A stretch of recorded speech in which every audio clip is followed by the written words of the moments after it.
மனிதனை உரிமையாக்கிக் கொள்வது என்பது பழைய ஏற்பாட்டில் காணப்பட்ட அடிமை முறை.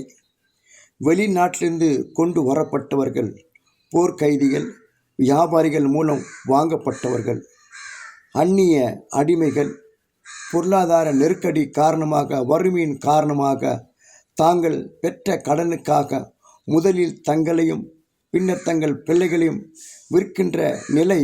சட்டப்பூர்வமாக விற்கப்பட்டவர்கள் ஒரு பொருளாக மதிக்கப்பட்ட பெண், தாங்களாகவே முன் வந்தவர்கள், வேலைக்காக அமர்த்தப்பட்டவர்கள், ஆலயத்தில் காணிக்கையாக பெற்றவர்கள் என்று பல்வேறு அடிமை முறைகள் விவிலியத்தில் பதிவு செய்யப்பட்டுள்ளது.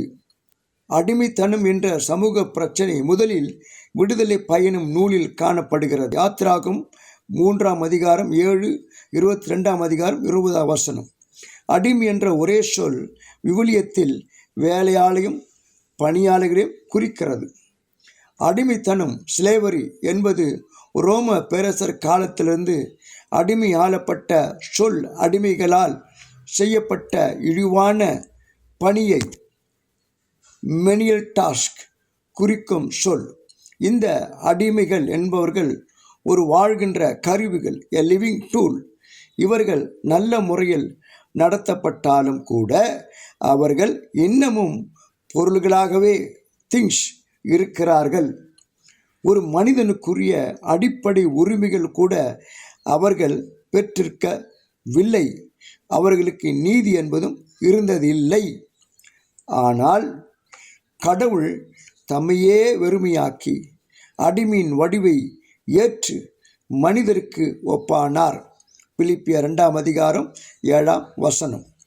அதாவது இயேசு மனிதரான நிகழ்வு அவர் இறை ஊழியர் என்பதை பிரதிபலிக்கிறது. ஏசாயா 52ஆம் அதிகாரம் 13 53ஆம் அதிகாரம் 12ஆம் வசனம் வரைக்கும்.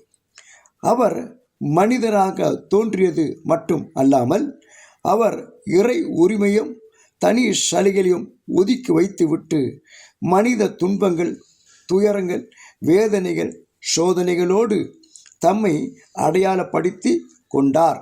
பிலிப்பியர் 2ஆம் அதிகாரம் 6-11 வரை உள்ள வசனங்கள்.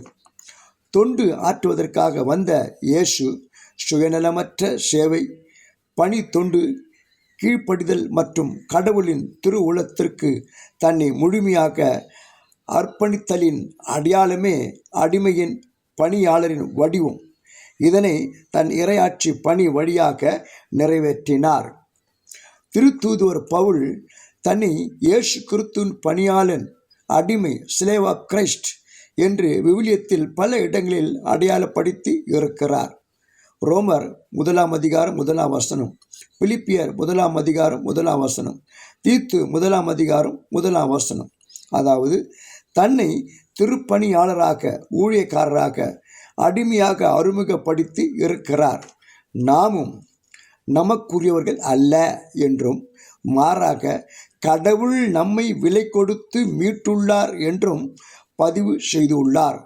1 கொரிந்தியர் 6ஆம் அதிகாரம் 19-20ஆம் வசனங்கள். ஆக திருத்தூதுவர்களும் இயேசுக்கு திருப்பணிகளை, ஊழியங்களை நிறைவேற்றி இருக்கிறார்கள்.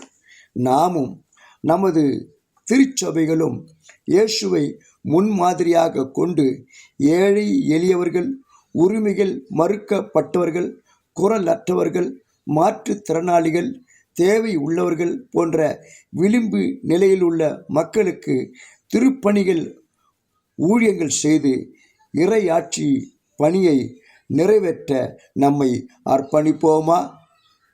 சிந்திப்போம். கடவுள் உங்களை ஆசீர்வதிப்பாராக. ஆமென்.